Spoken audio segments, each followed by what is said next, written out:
Bismillah. Alhamdulillah, summa alhamdulillah ala ni'matillah. Wassalatu wassalamu ala Rasulillah Sayyidina Muhammad wa ala alihi ashabihi wa wala. Wala hawla wala quwata illa billah. Rabbi shrah li sadri wa yassir li amri wa hlul 'uqdatam min lisani yafqahu qawli. Amin amma ba'du. Para alim, para ulama, sepuh bini sepuh yang saya muliakan, orang-orang yang kami tuakan, Bapak Ibu, para jamaah sekalian, pemirsa yang dimuliakan Allah Subhanahu wa taala. Kami doakan mudah-mudahan panjenengan semuanya diberikan panjang umur, sehat walafiat sekeluarga, dicukupi segala kebutuhan kita, dilancarkan segala usaha kita, diberkahi rumah tangga kita, bahagia dunia dan akhirat kita. Amin ya rabbal alamin. Kita bersyukur kehadirat Allah bisa berjumpa dalam keadaan yang penuh insya Allah kebahagiaan, okay? Dan mudah-mudahan kita senantiasa berdoa kepada Allah agar virus corona yang semakin menipis ini akan segera habis, ya. Karena menurut berita ini katanya pemerintah sudah mau membolehkan acara-acara kayak seperti hiburan-hiburan gitu ya. Ini mudah-mudahan. Nah, kalau sudah begitu ya monggo nanti ada masukan-masukan dari beberapa jamaah yang ingin softnya dirapatkan, monggo nanti Ibu Hajah Natifah, di sini ada Abah Bumal, ada para sepuh kita ya. Nanti kita musyawarahkan dengan teman-teman pengurus ya. Jadi kalau memang ada beberapa masjid yang memang ketika sholat berjamaah itu sudah rapat softnya, setelah salam baru memencar sesuai dengan keinginannya. Kemarin ketika saya bersama dengan Majelis Rasulullah, Habibana Idrus juga menyampaikan ketika ceramah, silahkan maskernya dibuka. Jadi ini mohon maaf saya buka, mudah-mudahan sehat walafiat semuanya. Okay? Baik jamaah sekalian rahimakumullah, kita lanjutkan kajian hadis Subulus Salam, syarah dari kitab Bulughul Maram. Kemarin kita membahas tentang la yajuzul la'ibu fi salasin, tidak boleh main-main terhadap 3 perkara. Yang pertama tentang nikah, yang kedua tentang talak, yang ketiga tentang memerdekakan budak. Karena guyonannya maupun sungguh-sungguhnya ini menjadi sebuah keabsahan. Nah, sekarang para jamaah kita akan mengkaji tentang hadis berikutnya dari Jabir. Wan Jabir radhiyallahu an, qala Rasulullah sallallahu alaihi wasallam. La talaqa illa ba'da nikah wa la idqa illa ba'da milkin. La talaqa, tidak ada kata tolak ya, dikatakan sah. La talaqa, ora ana tolak iku maujud illa ba'da nikah, kejaba sause terjadi pernikahan. Wala idqalan, ora ana memerdekakan budak itu maujud illa ba'da milkin, angin kejaba sause memilikinya. Nah, ini ya bagi napa? Kadang-kadang maknani basa Jawa sama Indonesia itu beda ya. Dan ternyata saya menemukan satu konten TikTok dari seorang ustadzah dari Pamekasan, dari Madura. Itu ngajinya tiap tengah malam Bapak Ibu. Di live di TikTok. Bagus sekali, seorang ustadzah. Ya, putrinya seorang kiai di Pamekasan. Itu memaknainya kalau kita bahasa Jawa, beliaunya pakai bahasa Madura. Enggak tahu ini kalau Kak Mail gimana nih? La tolako. Ada tolak area. Ya. Jadi tidak dikatakan tolak kejaba sesudah adanya pernikahan. Wala idqa, dan tidak ada memerdekakan budak sebelum kepemilikan. Ini jamaah sekalian rahimakumullah ya. Berikutnya dalam satu hadis yang lain juga diterangkan di sana bahwa an Amr bin Shu'aib an abihi an jaddihi, dari sahabat Amr bin Shu'aib dari bapaknya dari kakeknya radhiyallahu anhum.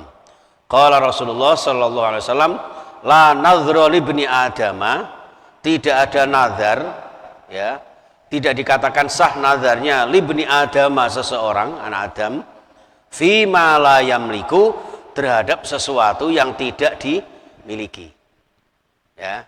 Jadi misalnya begini, saya bernazar kalau gedung Gerahadi itu tak miliki, maka sebagian akan saya kontrakkan kepada Pak Edi umpama.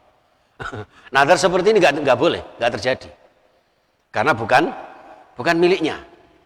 Ya, wah aku nanti sapi gawede, aku nazar tak korbankan. Itu nggak boleh, nggak bisa, ya nggak sah. Nah, terus yang kedua, wala itqalahu fi ma la yamliku. Ini yang hampir sama dengan hadis sebelumnya. Tidak ada sah memerdekakan seorang budak bagi seseorang fi ma la yamliku terhadap budak yang tidak dimilikinya. Ya. Jadi misalnya seseorang itu fulan itu punya budak ya. Kemudian saya mengakuinya. Enaknya budake si fulan itu saya merdekakan. Itu tidak boleh, tidak sah. Dan yang ketiga, wala talaqa lahu fi ma la yamliku, dan tidak terjadi talak sebelum dimilikinya atau sebelum dinikahinya. Jadi seperti itu jamaah, ya. Wong bojone wong kok arep ditolak. Ya, atau begini. Mas siapa yang kaos hitam ini? Itu misalnya saya kalau mau nikah sama Ayu Ting Ting maka segera tak cerai. Itu tidak boleh, kecuali kalau sudah benar-benar dinikahinya. Ya, itu. Jadi secantik apapun tidak bisa seperti itu. Oke? Kecuali, lah ini Bapak Ibu, oke? Kecuali kalau dalam hal kebaikan. Ya, dalam hal kebaikan. Contoh begini, satu amal yang belum kita lakukan tapi masih kita rencanakan. Insya Allah besok subuh kalau saya bangun subuh, saya akan sholat berjamaah. Itu pahalanya walaupun panjenengan tidak rawuh ke masjid, ya, karena satu kondisi tertentu, maka pahalanya sudah dapat. Pahalanya datang rawuh ke masjid itu sudah dapat. Itu seperti itu. Maka di sini, ya, dalam satu hadis ini hadis yang terakhir di bab talak, ya, sebetulnya secara umum ya hadis ini tidak hanya berlaku masalah perceraian. Wa an Aisyah radhiyallahu anha, dari istrinda tercinta Aisyah radhiyallahu anha, anin Nabi sallallahu alaihi wasallam qala, dawuh sapa Kanjeng Nabi, rufi al qalamu an salasin wa qila an salasatin. Jadi kolam syara hukum itu tidak akan dihitung, tidak akan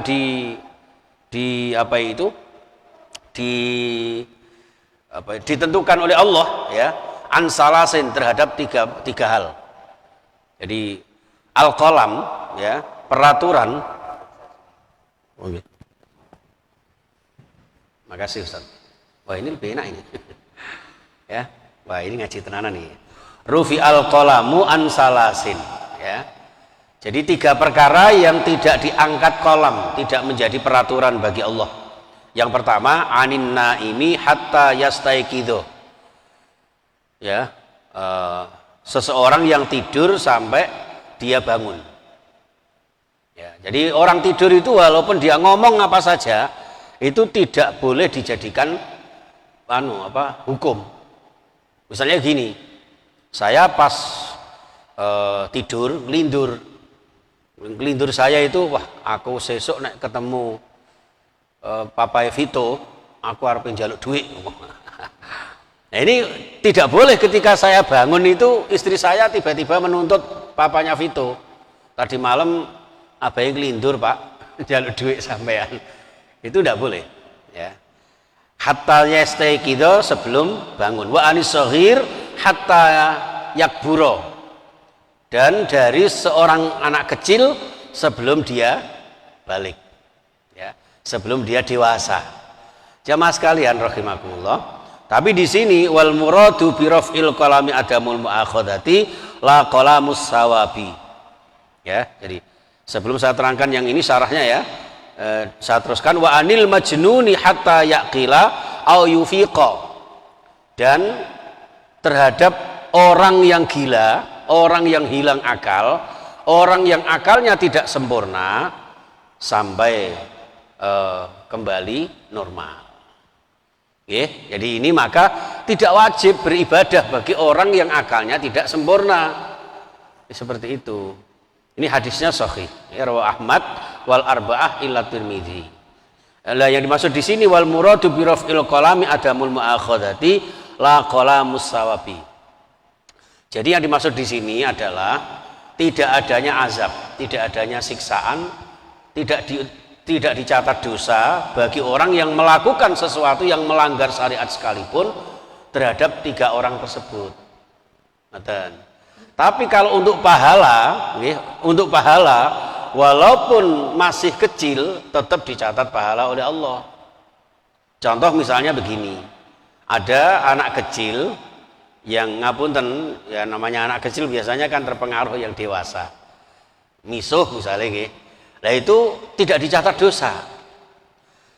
Tapi sebaliknya kalau anak kecil itu sudah pinter ngaji, bisa baca Quran, ya, rajin sholat, maka walaupun masih kecil, ya, kolam dicatat sama Allah, ya, pahalanya dicatat sama Allah.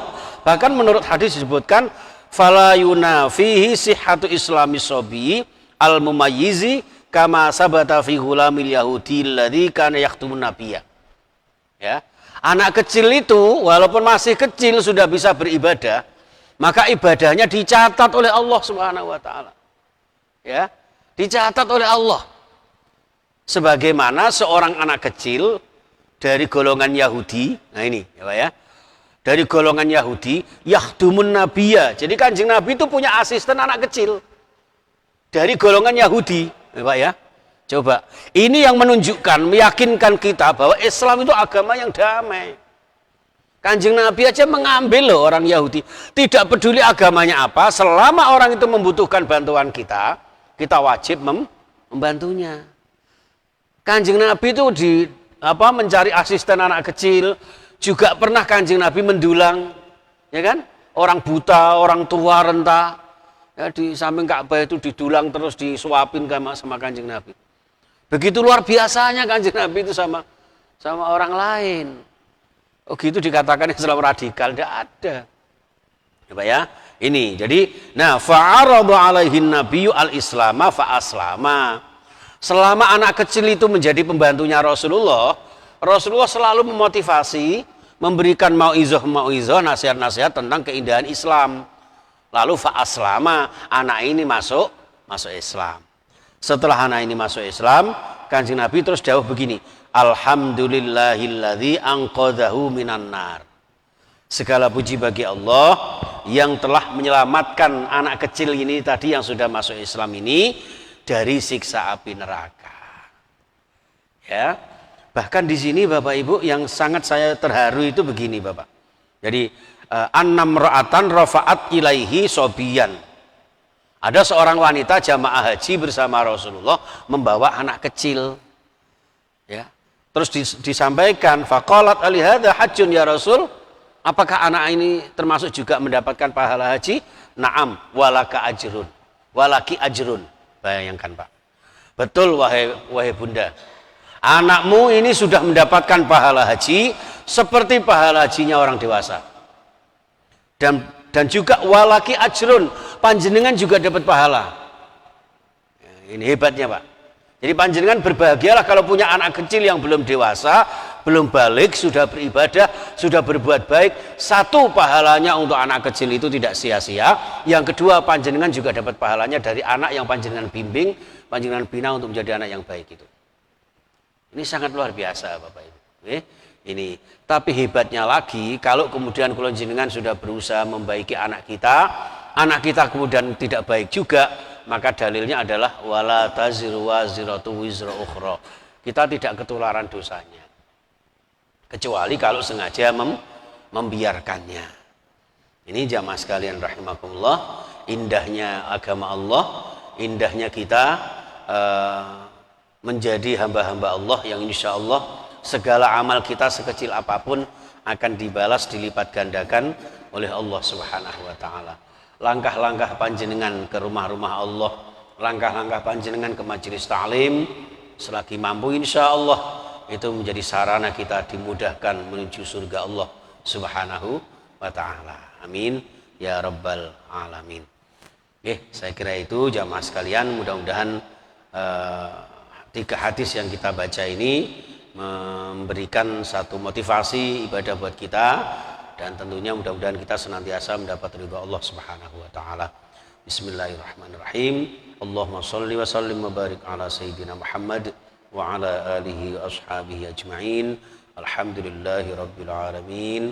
Allahumma ighfir lana wa liwalidina warhamhum kama rabbawna shighara wa limashayikhina wa limuallimina wa lidhawil huquqil wajibati alaina wa lijami'il muslimina wal muslimat wal mu'minina wal mu'minat al ahya'i minhum wal amwat innaka sami'un qaribun mujibud da'awat wa qadiyal hajat wa ghafirudz dzunub wal khati'at birahmatika ya arhamar rahimin. Rabbana hab lana min azwajina wa dhurriyyatina qurrata a'yun waj'alna lil muttaqina imama. Allahumma ij'alna wa auladana wa dhurriyyatina wa talamidana wa ahlana wa jama'atana ya Allah wa jama'atana min ahlil Qur'an wa min ahli sunnah wa min ahli ukhuwah wa ahli hidayah wa ahli syafa'ah wa ahli rizqi halalan tayyiban mubarakah wa ahli ziyaratil Makkah wal Madinah wa ahli infaq was sadaqah wa ahli hidayah wa ahli karamah wa ahli istiqamah ya Allah wa ahli husnil khatimah. Rabbana atina fid dunya hasanah wa fil akhirati hasanatan wa qina adzaban nar. Wa sallallahu ala sayyidina Muhammad wa ala alihi wasallam walhamdulillahi rabbil alamin. Subhanakallahumma wa bihamdika asyhadu an la ilaha illa anta astaghfiruka wa atubu ilaik. Assalamualaikum warahmatullahi wabarakatuh.